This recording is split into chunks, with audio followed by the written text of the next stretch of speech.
Everything technology, from computers to mobile phones, TVs and the internet. Information you want, all the help you need. Your Tech Life with Trevor Long. Okay, welcome to Your Tech Life, yourtechlife.com. I'm Trevor Long. Now, I just wanted to give you a quick little video look at two devices that I guess are competing with each other. The iPad 2 and the Samsung Galaxy Tab 10.1, which is available exclusively from Vodafone. Now, look, it's an absolute challenge for these two devices working together because the iPad has absolute market domination. Now, let me tell you from the outset, the Samsung Galaxy Tab won't beat that.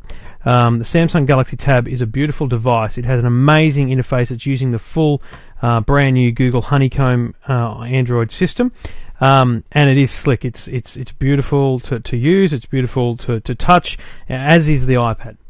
Now, it is a 10-inch screen. It's a wide screen, so it's actually not as wide as the iPad in size, as you can see.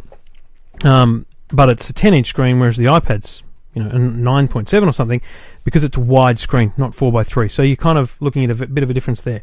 The Honeycomb always has this taskbar down the bottom, which is how you activate, because there's no tactile key on the front. It's how you get back to your home page, and it's how you multitask. Now, mapping, things like that are all very similar on both devices.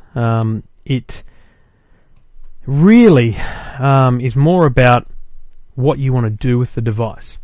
If I bring you back to the home screen on each, the number one thing that you'll find important, that's fantastic about the Galaxy Tab, is the browser.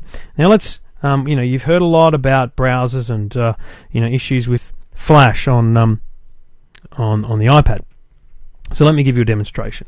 The SBS website has Flash in the homepage. And it has that because it has video, obviously. So let's have a look at both those websites on the iPad and then on the Galaxy Tab 10.1 V for Vodafone. Now, at an initial glance, they look the same. There's no problem there, but it's when you come down to an area where there is Flash. This has full 10.2 version Adobe Flash. This is missing Flash here, and in this one, I can zoom in, I can do everything I need to do, and I can even activate and play that video right there. And that's loading and buffering as it normally would on your computer. It's pretty crucial stuff. It flows beautifully. This is a fully featured browser like you are normally used to. It has tab browsing at the top. There is absolutely nothing about this browsing experience that is different to your normal computer. That is the number one selling point for this Google powered Samsung Galaxy Tab device. Look, it has a music player. It has a camera which is 8 megapixel. Interestingly, as it was pointed out to me, the camera on the Galaxy Tab is in the middle up the top here, which means you're meant to use it in this fashion, which is good because it's actually got these kind of pretend handles which do feel comfortable like that. But it basically means that using it like this in portrait mode isn't standard. So that's an interesting decision, but and it's the same with the docking of it as well.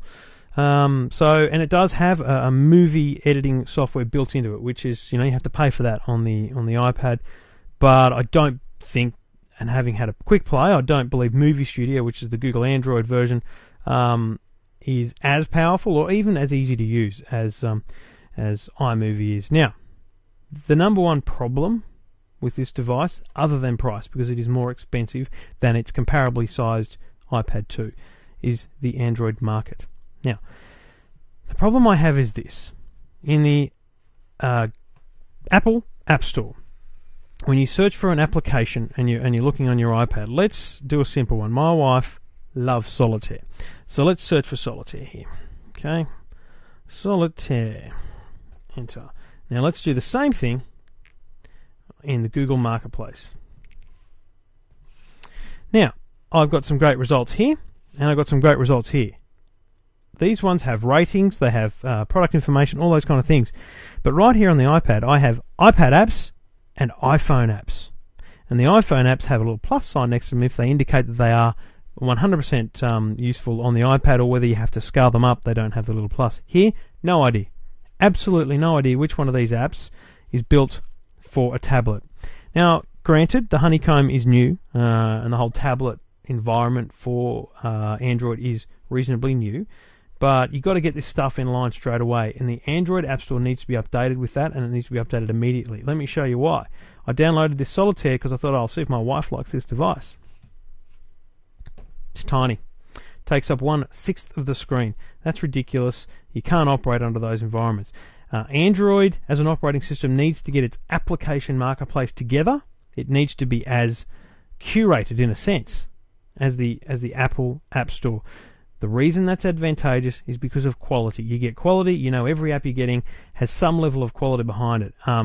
So that's its issue. It is a fantastic device, the Samsung Galaxy Tab, if you live in the Google Cloud. I run everything through Google, Gmail, and all that kind of stuff. So, you know, the Gmail integration here is fantastic. The gaming experience is just as good. There's absolutely no doubt about that here. I'm looking at Angry Birds, which obviously everyone's seen and played, and it is wonderful on the Galaxy Tab. As is Air Attack, other games I've played on the iPad and now the Android. It has some really great widgets. The widget interface is what Apple is lacking. Does that impact on battery power?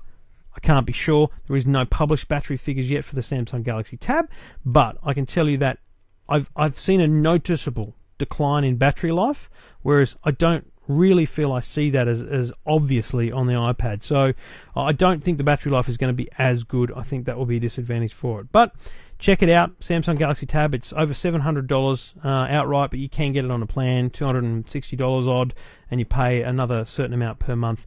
It's a good way to buy a tablet if you can't afford to buy the iPad up front, for example. And you will enjoy this device. It's lighter. It feels good in your hand. It's a great tablet. Don't get me wrong, fantastic tablet. But competitive-wise, the App Store needs some work. The pricing needs some work.